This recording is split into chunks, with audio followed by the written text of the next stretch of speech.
এই Taiwan hybrid ঘাস আপনার যদি আপনি একবার জমি চাষ করে যদি রোপণ করতে পারেন তাহলে কিন্তু আপনি কমপক্ষে 5 থেকে 6 বছর আপনি এই ঘাসটা কিন্তু খাওয়াইতে পারবেন। যদি দেখা যায় জমি চাষ করার মতো কোনো আপনার স্কোপ নাই, এরকম জায়গা আছে জমির ট্রাক্টর নেওয়া সম্ভব না, ওই ক্ষেত্রে কিন্তু আপনি জমি চাষ না করে কিন্তু আপনি ঘাসটা কিন্তু রোপণ করতে পারেন। এই ঘাসটা দেখা যায় প্রথম রোপণ করলে আপনার 2 মাসের মধ্যে আপনি কেটে গরুকে খাওয়াতে পারবেন।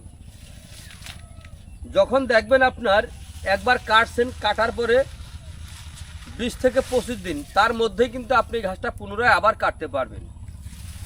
এই ঘাসটা হচ্ছে গরুর জন্য একটি লাভজনক ঘাস। তো আপনারা যদি গরুর খামার করতে চান, যদি কম সময়ে অধিক ফলন পেতে চান, তাহলে আপনার তাইওয়ান হাইব্রিড ঘাস আপনারা রোপণ করবেন। এই তাইওয়ান হাইব্রিড ঘাসের তারপরে রয়েছে আপনার জারা ওয়ান হাইব্রিড ঘাস অথবা ইন্দোনেশিয়ান স্মার্ট নেপিয়ার ঘাস। এই 3টা জাতের ঘাসই আপনার কম সময় কিন্তু অধিক ফলন হয়ে থাকে। তো আপনারা এই 3টা জাতের ঘাস যদি চাষ করতে চান তাহলে আজই আমার স্ক্রিনে দেওয়া নাম্বারে যোগাযোগ করবেন। তার পাশাপাশি কিন্তু আরেকটি ঘাস রয়ে গেছে, আমেরিকান গুয়াতিমালা ঘাস। এই যে আমার এই পাশে দেখতে পাচ্ছেন আমেরিকান গুয়াতিমালা হাইব্রিড ঘাসগুলো দেখতে পাচ্ছেন, এগুলো হচ্ছে আমরা কাটিং অথবা এগুলোর চারা বিক্রি করে থাকি। এই ঘাসগুলো কিন্তু পাতা প্রচুর পরিমাণে পাতা হয়ে থাকে, দেখেন পাতা বিশাল বড় বড় পাতা। আর দেখেন এই ঘাসগুলো প্রচুর পরিমাণে ক্যালসিয়াম রয়েছে।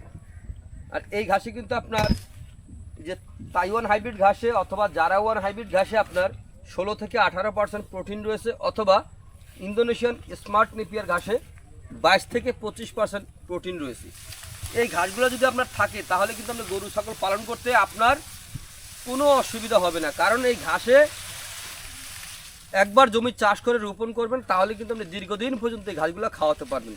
আমি আবারও বলছি, যদি আপনারা গরু অথবা ছাগলের খামার করতে চান তাহলে যে কোনো ধরনের হাইব্রিড জাতের ঘাসের জন্য আমার স্ক্রিনে দেওয়া নাম্বারে যোগাযোগ করবেন। আমরা এই ঘাসের কাটিং বাংলাদেশের প্রতিটা জেলা উপজেলায় আমরা ক্যাশ অন ডেলিভারিতে আমরা ডেলিভারি দিয়ে থাকি। তো আপনি যে যেখান থেকে আপনারা আমার এই ভিডিওটি দেখতে পাচ্ছেন, যদি আপনাদের কাছে আমার এই ভিডিওটি বিন্দু পরিমাণ ভালো লেগে থাকে তাহলে আমার চ্যানেলটিকে সাবস্ক্রাইব করবেন, একটু শেয়ার করে দিবেন, যাতে নতুন উদ্যোক্তা ভাইরা দেখে যেন এই ঘাসটা রোপণ করতে পারে সেই সুযোগটা আপনারা করে দেবেন। তো প্রিয় দর্শক, আপনারা যে যেখান থেকে আমার এই ভিডিওটি দেখতে পাচ্ছেন, তো আপনারা সকলে ভালো থাকবেন, সুস্থ থাকবেন। আল্লাহ হাফেজ।